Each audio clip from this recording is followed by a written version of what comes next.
Universidad UNIAC. Muchas gracias por entrar al taller del día de hoy, que se imparte por la Facultad de Artes de la Comunicación de la carrera de Danza y Coreografía.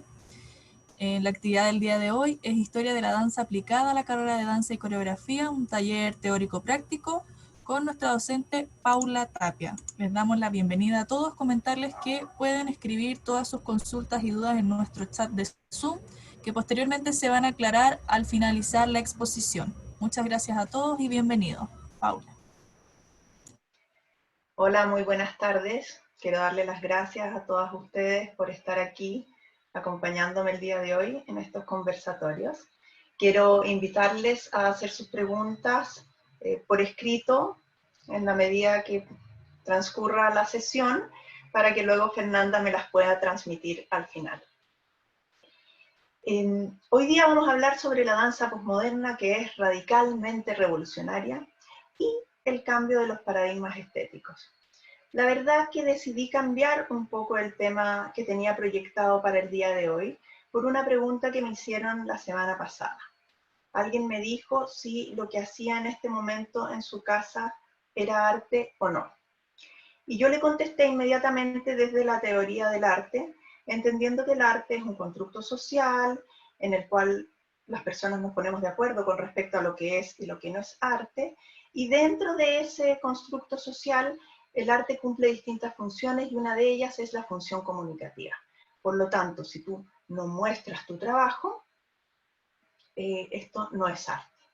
Podría ser una preparación corporal personal, podría ser una catarsis, podría ser un trabajo estético, pero no es arte desde la teoría del arte. No obstante, y ahí es donde esa pregunta fue tan importante para mí, yo me quedé pensando en que si estamos hablando de un constructo social que obedece a un determinado paradigma y que cambia, porque las nociones estéticas y las nociones de lo que es arte cambian en la medida en que cambia el paradigma, en este momento en que estamos viviendo un cambio de paradigma, nuestras nociones estéticas y nociones con respecto a lo que es el arte van a cambiar.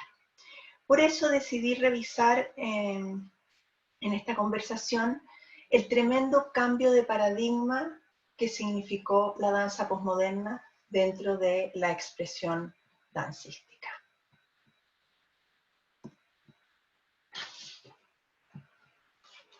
No quiere avanzar mi diapositiva. Ahí vamos. La sesión pasada hicimos una panorámica con respecto a lo que es la historia de la danza, pensando en la importancia que tiene conocer la historia para un creador de arte. Y conversamos, entre otras cosas, sobre los movimientos de danza moderna. Yo les hablé de Alvin Ailey, que es un artista que pone de manifiesto a las minorías étnicas, a los afroamericanos, y pone de manifiesto además no solamente los hace visibles, sino que pone el énfasis en cuáles son sus demandas, sus problemáticas, etc. Por otro lado, diametralmente opuesto, tenemos a Alvin Nicolais, que se cuestiona sobre lo que es el cuerpo, sobre lo que es la puesta en escena y en cierta medida la jerarquía y la estructura coreográfica. Ustedes ven aquí, en este trabajo no sabemos cuáles son los cuerpos. En esta propuesta de Alvin Nicolais se apuesta a algo totalmente distinto, sin un mensaje claramente establecido como el que tenía Alvin Ailey. De hecho, su trabajo se va a llamar danza teatro abstracta. Pero el personaje central que yo les mencioné es Merce Cunningham. Merce Cunningham rompe con la estructura coreográfica que conocíamos hasta ese momento al incorporar el elemento del azar. Y al incorporar el azar en sus montajes, o sea, que los bailarines salían a escena y en ese minuto les cambiaban la coreografía, o les cambiaban las direcciones que tenían que tomar en la coreografía, por ejemplo, eso obligaba a que el tiempo y la energía y el espacio fueran elementos aleatorios. Él se va a anticipar a todo lo que ocurra en su tiempo. Yo les estoy hablando de Merce Cunningham principios de 1950 más o menos, y luego viene un movimiento muy potente que va a tomar las ideas de Cunningham y las va a desarrollar al máximo, que es el movimiento de danza posmoderna, del cual vamos a hablar el día de hoy. Voy a contarles en términos generales en qué consiste este movimiento, cuáles son sus premisas estéticas, y vamos a ver algunos trabajos de Trisha Brown, Steve Pacton, para luego revisar un poquitito a la coreógrafa Carmen Beuchat, que es una chilena que participó del movimiento de danza posmoderna y que trajo las bases de ese movimiento a nuestro país. Y vamos a concluir revisando un poco qué es lo que pasa en Chile, más bien planteando preguntas abiertas que dando certezas en este momento.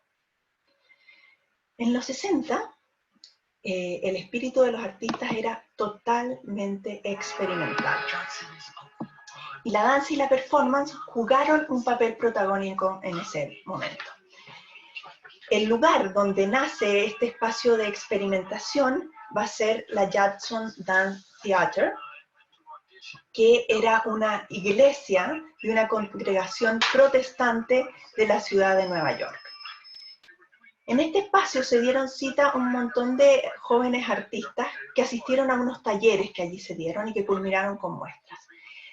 Se creó un colectivo de trabajo que empezó a experimentar con la caminata, por ejemplo, de la persona común y corriente que ellos veían desde la ventana, que experimentaron con objetos, que trabajaron como colectivo, que incorporaron a personas que no necesariamente eran bailarines, que se abrieron a preguntarse cosas.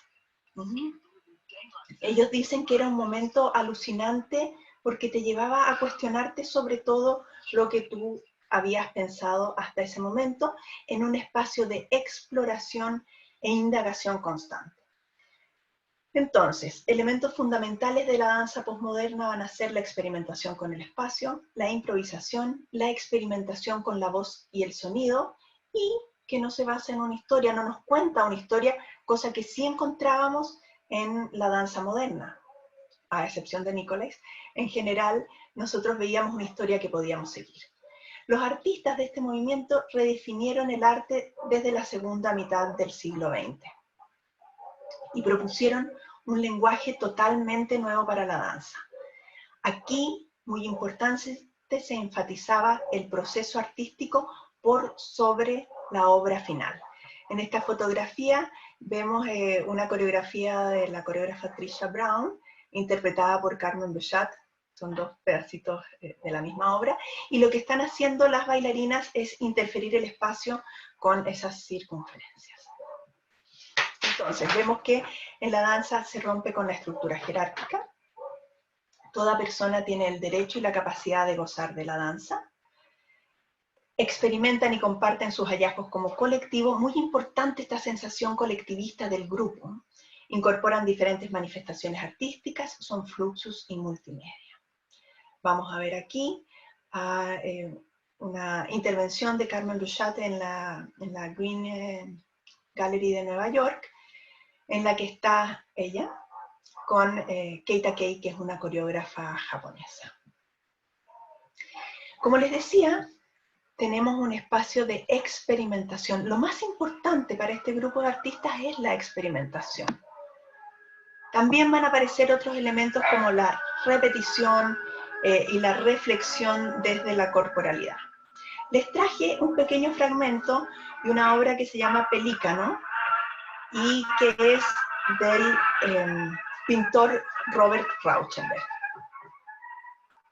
Esta obra, que se muestra como una intervención de danza, es de un personaje que es pintor, que no era bailarín y mucho menos coreógrafo.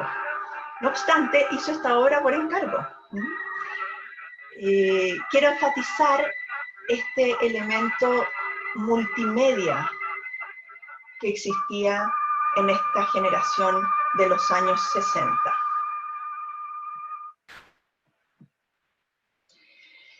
El grupo se aunó en torno a un manifiesto que hizo una de las artistas principales del grupo, que es Yvonne Rainier.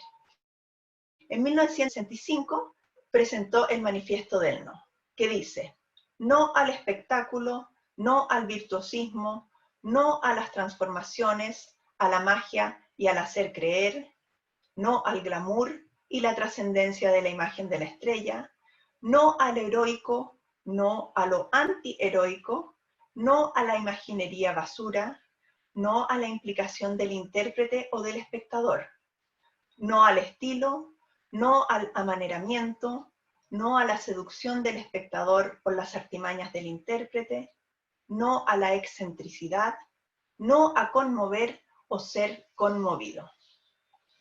El movimiento es sumamente rupturista desde su quehacer artístico.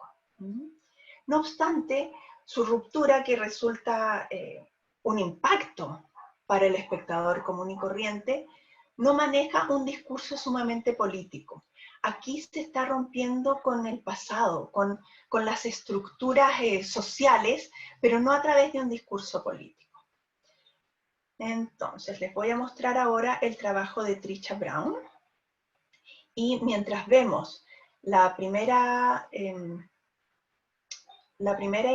coreografía, que es un solo de Trisha Brown, yo les voy a contar qué es lo que pasaba a nivel de contexto histórico para que el arte hubiese cambiado tanto.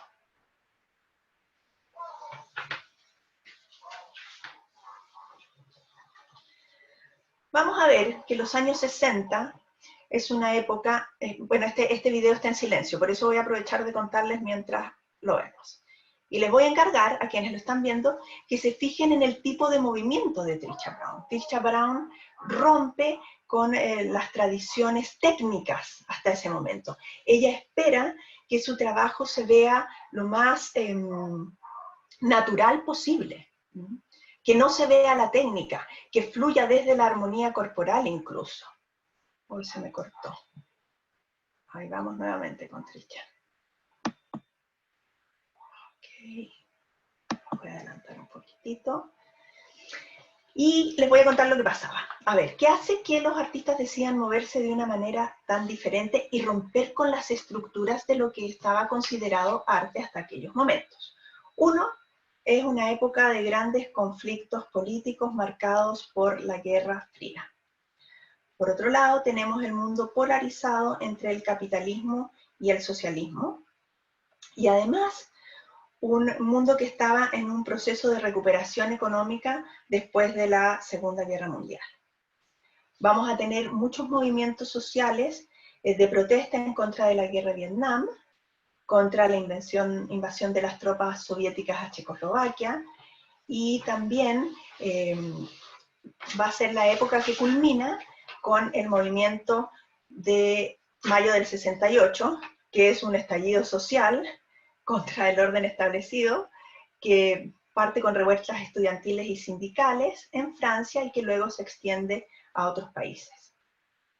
Los movimientos sociales adquieren cada vez mayor importancia en América Latina y específicamente en Chile vamos a tener el primer gobierno socialista que llega al poder por vía democrática. Además, tenemos movimientos sociales y culturales como los hippies, por ejemplo, que participan activamente en las protestas antiguerras y que son movimientos que se extienden a todo el mundo. En Latinoamérica también avanzan los movimientos revolucionarios, alentados por los ejemplos de la Revolución Cubana. Se inicia el boom literario latinoamericano. Tenemos también un boom tecnológico, es la época en que surgen los electrodomésticos, la tremenda penetración de la televisión, llega el hombre a la luna.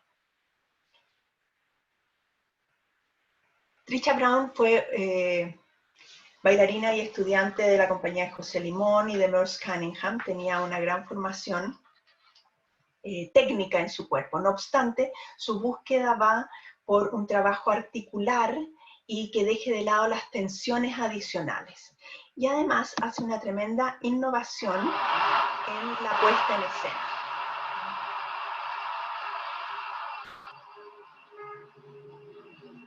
Ella decía que lo que la movía era hacer la danza perfecta.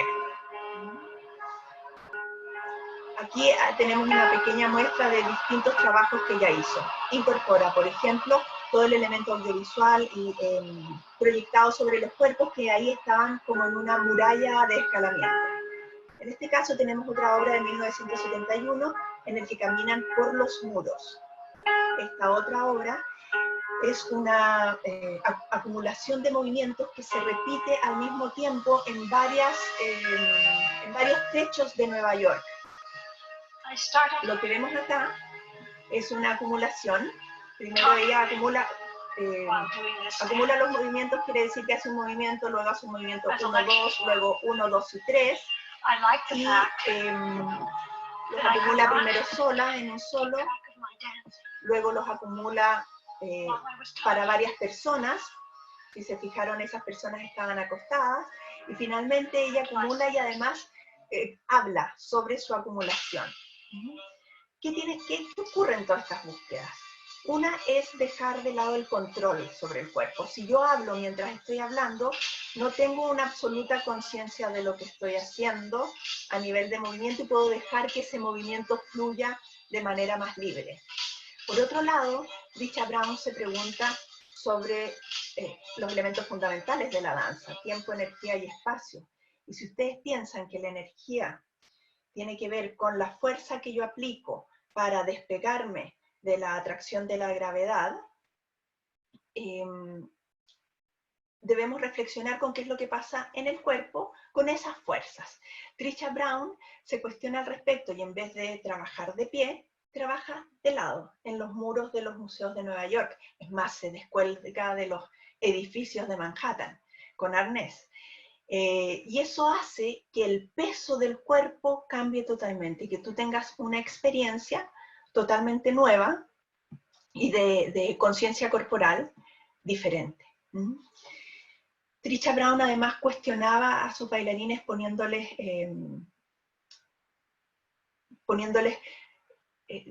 como ejercicios que ellos debían realizar, ejercicios conceptuales para llevar a la práctica. Rompe con la estructura coreográfica, totalmente. Habla desde otro lugar, desde otro público. El otro personaje que quiero mencionar el día de hoy es Steve Paxton, que propone la danza como una experiencia de vida y encuentro entre los seres humanos. Steve Paxton es el creador de la técnica de contacto o del contact improvisation, que experimenta con la relación que uno tiene con el otro individuo en el momento del encuentro y de la improvisación. Sus espectáculos son siempre improvisados, se hacen además en espacios no tradicionales, por ejemplo en un gimnasio. Las personas salen a improvisar de manera aleatoria, no está totalmente definido quién tiene que ir con quién, sino que es en el momento como va surgiendo. Siempre la obra es distinta, cambia, es irrepetible en realidad. Hoy en día su trabajo se practica en todo el mundo y les quiero mostrar un pequeño fragmento de improvisación de contacto. Lo vamos a adelantar un poquitito. Ahora, ¿qué es lo interesante aquí? Es un poco ese perder el control, perder el control de mi cuerpo. Yo planifico moverme de una determinada manera, pues cuando yo me estoy encontrando con esa persona así, no puedo planificar. Tengo que estar en un estado de atención tan grande que me lleva a responder a los impulsos que envía la otra persona, que a su vez está respondiendo frente a lo que yo le estoy proponiendo con mi cuerpo. Esto requiere de un estado de atención máximo, pero además requiere de un nivel de confianza bien grande en el otro. Y además olvidarte de la forma, o sea, no puedes hacer una posición especial mientras estás probando esto con otra persona. Para quienes han practicado danza de contacto, me imagino que están sumamente claros en que además es de lo más entretenido, lúdico y gozoso que existe. Uno lo pasa realmente muy bien haciendo esto. Ahora, esto va de la mano del movimiento hippie, de ese encuentro entre las personas que se miran, que se conocen, que se huelen, que se tocan, que se palpan y que deciden jugar y divertirse en vez de enfrentarse de una manera totalmente bélica. Es un trabajo muy interesante y que nuevamente vemos que cuestiona todo lo que es la puesta en escena tradicional, en un mundo que ha cambiado, Carmen Bechat participó del movimiento de danza posmoderno norteamericano. Ella dice que tuvo la suerte de llegar allá y tener a todos los maravillosos maestros. Fue alumna de Martha Graham, de Merce Cunningham. Luego rápidamente trabajó con Trisha Brown, integró la compañía de Trisha Brown. Fue ayudante de Robert Rauschenberg. Trabajaba en su casa, le ayudaba a hacer los bastidores, le ayudaba a limpiar la casa, etc. Entonces cayó de pie en este mundo de artistas impresionantes y todo este movimiento hizo eco en lo que eran sus intereses. Carmen siempre cuenta que cuando era pequeña y estaba en la escuela de danza, un profesor le dijo, mira, tú deberías hacerte ver porque eres un poco rarita y las cosas que tú haces no son normales. Y bueno, las cosas que ella hacía y que no fueron normales en aquellos minutos en Chile fueron aclamadas en Estados Unidos y la transformaron en un referente internacional y nacional. Dice Carmen Bechat participó del movimiento de la Judson Church. Dice, en ese momento la danza se metió en el público y el público se metió en la danza. Y se cambiaron las nociones de relación. Y por eso vuelvo a la pregunta que me hicieron en un principio. ¿Lo que hacemos es danza o no es danza? Y yo decía, cumple con las funciones estéticas y con las funciones del arte. Y en realidad las funciones del arte pueden estar cambiando. Y en este momento histórico cambiaron. El público bailaba. Había veces en que tú presentabas una performance y el público se incorporaba a esa performance. En el caso del trabajo de Carmen Bechat, quiero adelantárselos un poco, ella hizo mucha experimentación con bailarines y con personas que no tenían formación como bailarines. Ahora, ella vino a Chile, ella se fue en la década de los 60 y regresó a Chile y vino con una muestra del artista Robert Rauschenberg y aprovechó de quedarse visitando a su familia y dando un taller. Y consideró que este taller tenía que terminar con una muestra. Y en su muestra trabajó con sus amigos, con Marcos Correa, escenógrafo, vestuarista, con Sergio Zapata, escenógrafo, con Juan Grimm, etc. Y en su montaje ella era la única bailarina.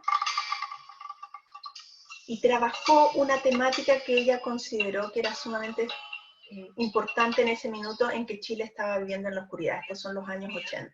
Voy a detenerme para que la escuchen a ella y les voy a seguir contando esto. Y del ballet clásico.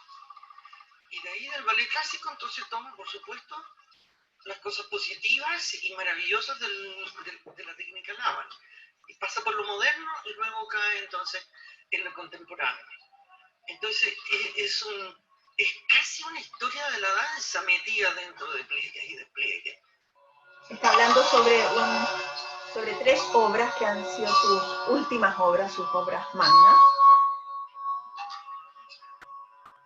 que ella llama el tríptico. Aquí ustedes pueden apreciar el lenguaje de Carmen Bechat, en donde hay una mixtura entre el lenguaje posmoderno, y el cubo de Laban, la danza clásica hindú, y además las motivaciones del artista, que son motivaciones que tienen que ver con ideales de libertad, de expresión, ecológicos también. En general, todas estas obras hablan sobre la extinción de los animales. De la entrada al templo, que podría ser el escenario, es decir, obviamente el templo es el escenario, pero viene de una idea de que este animal llega al espacio donde va a ser recibido y ahí vive feliz y contento hasta que se siente atrapado porque llega, digamos, los exterminadores de las especies y la gente agresiva que mata a personas también y empieza entonces a secarse la laguna donde él está. Bueno, retomando lo que les estaba contando antes, la obra que realizó Carmen Bechat en 1900, fines de los 70, se llamó Estructuras, y ahí ella trabajaba con sus amigos en la puesta en escena. Era radicalmente revolucionaria para ese tiempo la puesta en escena misma, pero no había ningún mensaje explícito revolucionario en una época en que vivíamos en dictadura. Vamos a ver que a través de la danza del lenguaje posmoderno, los artistas chilenos hacen uso de estos mensajes escondidos. Estás diciendo una cosa, pero no claramente. Por ejemplo, ella trabaja en esa obra que les estoy mencionando con una cuerda, que es un símbolo japonés que ayuda a traer la luz a donde está la oscuridad. Esa era la metáfora de su puesta en escena en un Chile que vivía la dictadura militar.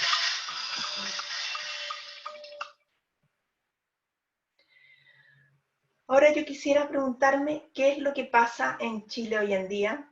Volver a la pregunta que ustedes me hacen, ¿lo que estamos haciendo es arte o no es arte? Etcétera. Vamos a ver que desde octubre en adelante la expresión del arte en Chile cambió radicalmente. Esta fotografía se hizo famosa y dio a conocer lo que ocurría en Chile a nivel mundial. Y nos damos cuenta que sacar el ballet clásico a la calle es pertinente en un contexto, en este contexto que estamos viviendo o que se vivían en aquellos tiempos. Quiero que siempre tengamos presente que el valor que otorgamos a la obra de arte está estrechamente relacionado con el impacto que produce en el momento histórico específico, y que cuando ese momento histórico cambia, posiblemente la valoración de la obra cambia. En muchos casos se carga de sentido y se resignifica. Ahora, que cambien los paradigmas estéticos no quiere decir que lo anterior deje de ser válido. Sin duda, los movimientos vanguardistas y renovadores nacen negando a los movimientos anteriores.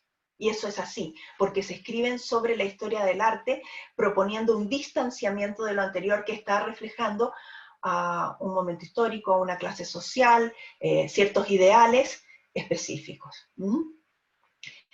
Pero vamos teniendo nuevas manifestaciones que dan cuenta del quiebre del paradigma. Y en este minuto estamos viviendo un cambio de paradigma muy grande, y estamos viviendo un contexto sociopolítico muy complejo que afloró en las manifestaciones populares durante el estallido social. Aquí tenemos una intervención artística en Santiago Centro. Esta fotografía me la entregó una de mis estudiantes, Trinidad Olivero. Desgraciadamente los videos de esta intervención no los pude descargar para que ustedes lo vieran. Es un trabajo lleno de metáforas muy, muy profundas. Les voy a mostrar otro trabajo que sin duda muchos de ustedes conocen. En esta intervención que hicieron los trabajadores de la danza en la Plaza Italia de Santiago, participaron también estudiantes y profesores de la Escuela UNIAC. Quiero que ustedes se fijen en el contexto en el que se da esta intervención. Vemos que atrás hay humo, por lo tanto hay barricadas, posiblemente también hay bombas lacrimógenas, y si ustedes se fijan, las bailarinas y bailarines están con el rostro cubierto en su mayoría por el tema del humo.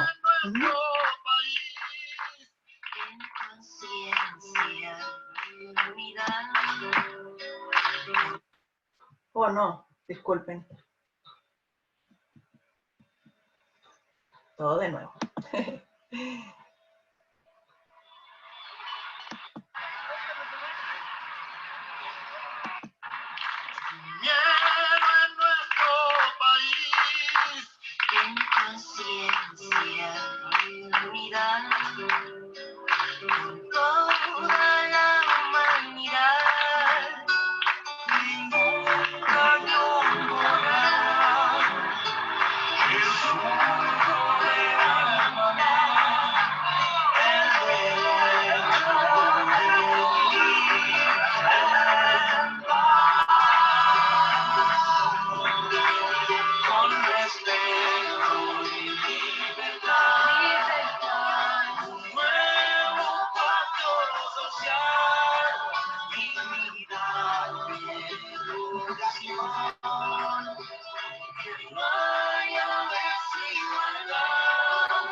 Ahora aquí podemos ver cómo estamos frente a un cambio estético.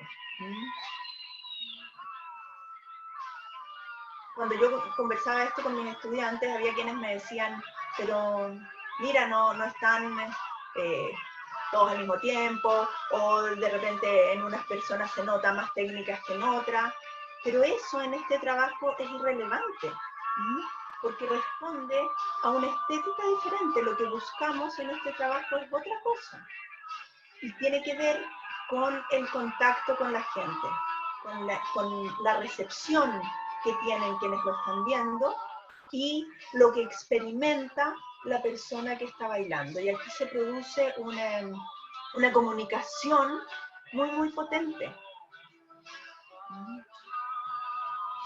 Por los testimonios que yo he registrado de las personas que participaron en este tipo de intervenciones, para ellos era muy conmovedor el cómo las personas se les acercaban, luego los abrazaban, las abrazaban, les daban las gracias, y se sentían como un conglomerado, como una unidad, como una colectividad que se encontraba en torno a una molestia común.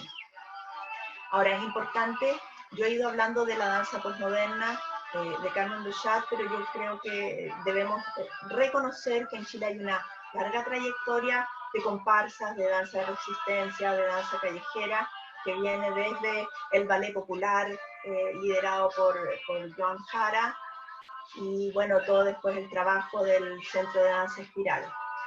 No obstante, hoy día me he querido centrar en el tema de la posmodernidad, porque la posmodernidad de la danza en los años 60 rompía con las formas, y rompía con las nociones de lo que era aceptado como arte hasta aquellos momentos.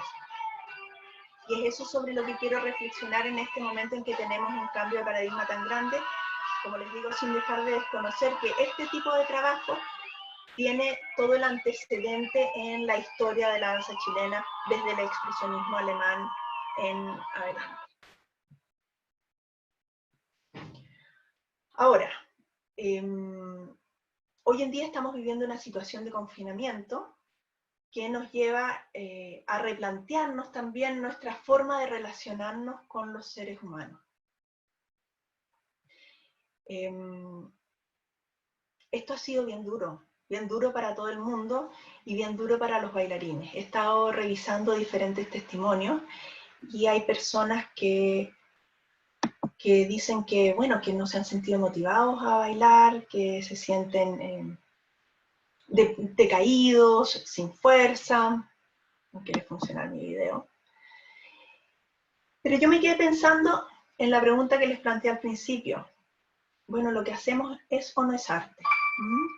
Y hoy en día, al igual que durante el estallido social, vimos un cambio de paradigma y unas nuevas manifestaciones artísticas de puestas de performance o de acciones de arte, que recién estamos empezando a entender qué es lo que significan.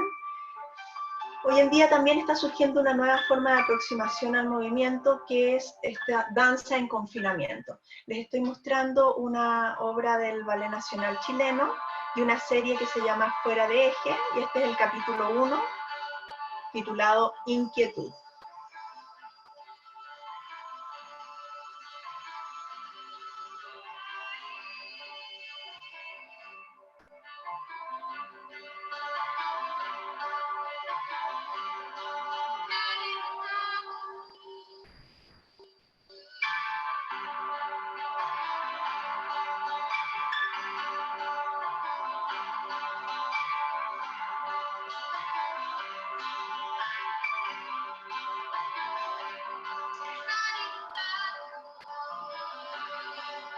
Tal como vemos este trabajo, han surgido un montón de otros trabajos en la web que seguramente ustedes ya han visto, y que dan cuenta de que se sigue haciendo arte desde la casa.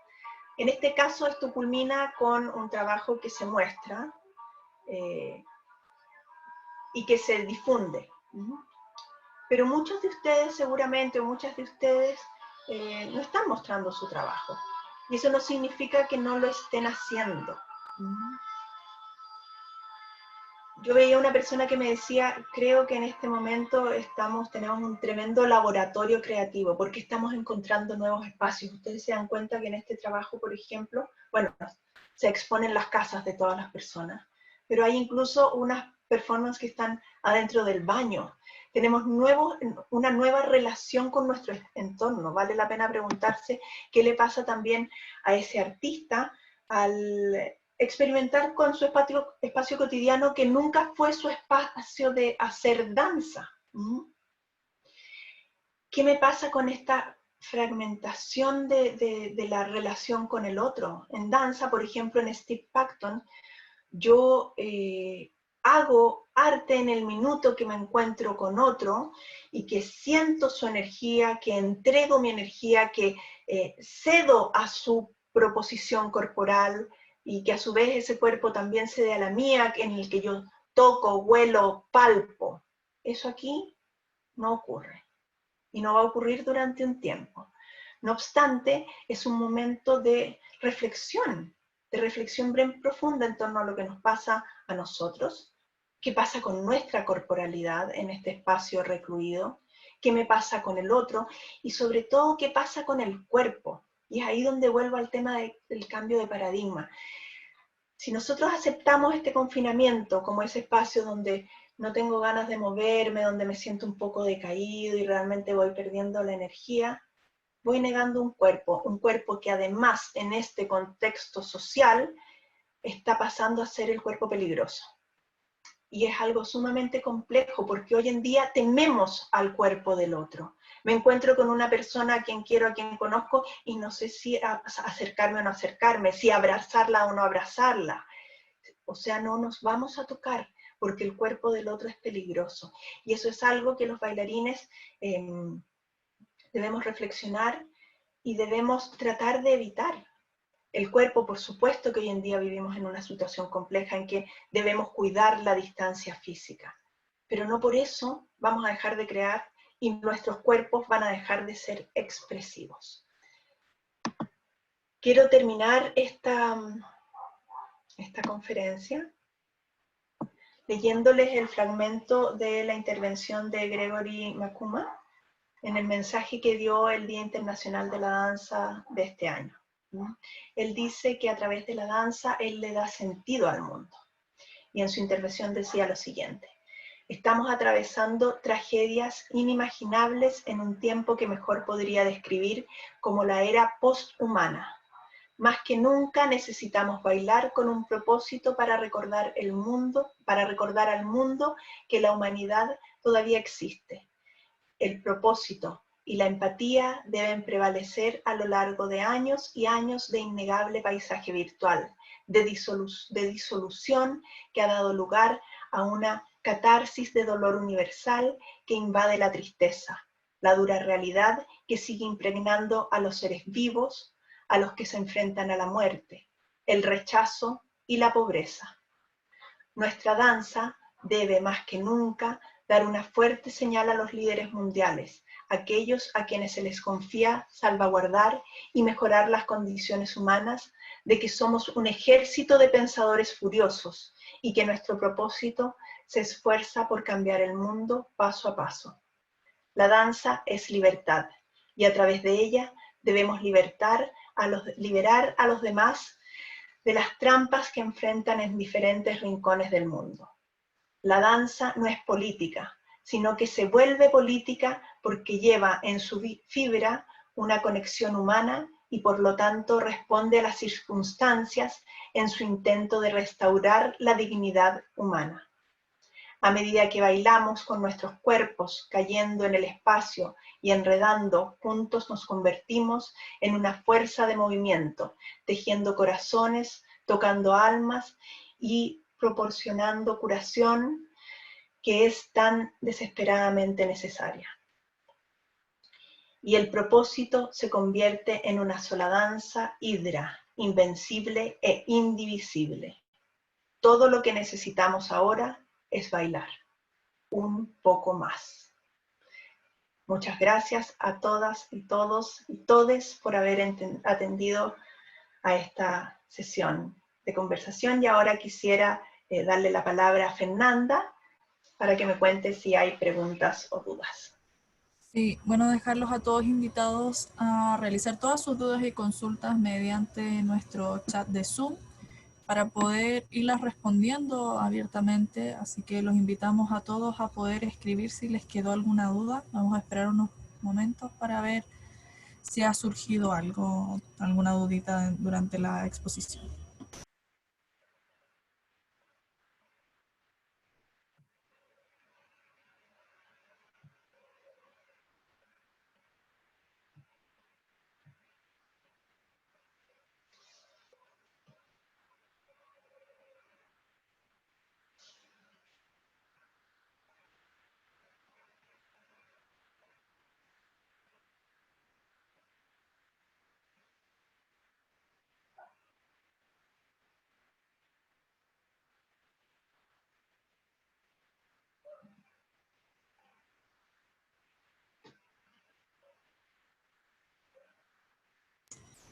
Bueno, hasta el momento no tenemos ninguna consulta, pero sí nos dicen acá muy buen tema, gracias. Como les comentaba, cualquier duda o consulta las pueden realizar mediante el chat. Bueno, como No les sé si quieres conté durante... comentar algo, Paola. Sí, claro. Quiero darle las gracias a mis colegas que me están saludando y que participaron de esta conversación, que me acompañaron. Quiero abrir la palabra a quien quiera discrepar con respecto a lo que he dicho. Estos son espacios de conversación y estamos hablando sobre temas sumamente contingentes. Yo me quise situar en la ruptura de los 60 porque hay cambios de paradigma muy radicales. Pero lo que está ocurriendo hoy en día es algo que está en este minuto en ebullición. Por lo tanto, hacer una teoría de los cambios estéticos que está viviendo la danza es sumamente complejo. Son, como les digo, preguntas abiertas, tanto para ustedes como para mí. Por acá nos siguen dando las gracias. Quizás hacer una pregunta así como general, Paula. ¿Tú crees que estos nuevos cambios en algún futuro tengan como algún nombre a la danza que se pueda asociar quizás más adelante? Personas individuales, dices tú, Fernanda. Claro. Mira, yo creo que este es un movimiento colectivo. Yo por eso hice el símil con los 60, con el movimiento posmoderno. El elemento colectivista es sumamente fundamental en este tipo de encuentros. Por ejemplo, la intervención que yo les mostré del derecho de vivir en paz congregó a un montón de personas de distintas escuelas, de distintas universidades, de distintas ballet, y e instalaron esa coreografía de manera muy rápida, todos. No había ahí un líder específico que estuviese dirigiendo al grupo. El grupo también, distintos integrantes del grupo tomaban momentos de liderazgo. Yo creo que eso es lo que va a caracterizar a este encuentro particular, o a este momento particular que estamos viviendo. Las personas, por ejemplo, que están subiendo su trabajo a la red, a la web, lo comparten y ponen un arte que cuando es en un escenario, es un arte que está dirigido solamente a aquellos que pueden pagar la entrada, lo ponen al acceso de todo el mundo, entonces también es una instancia colectiva. Es entregar la danza como una instancia de encuentro, de humanización, de espejo con el otro.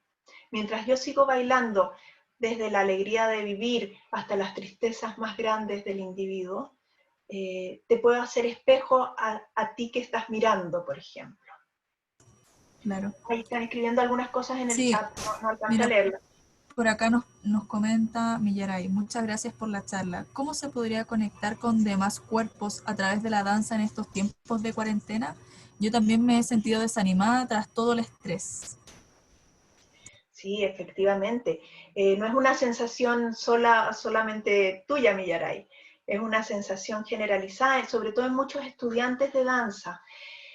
Yo creo que la conexión se da en el trabajo creativo. Por ejemplo, el trabajo que vimos del Ballet Nacional.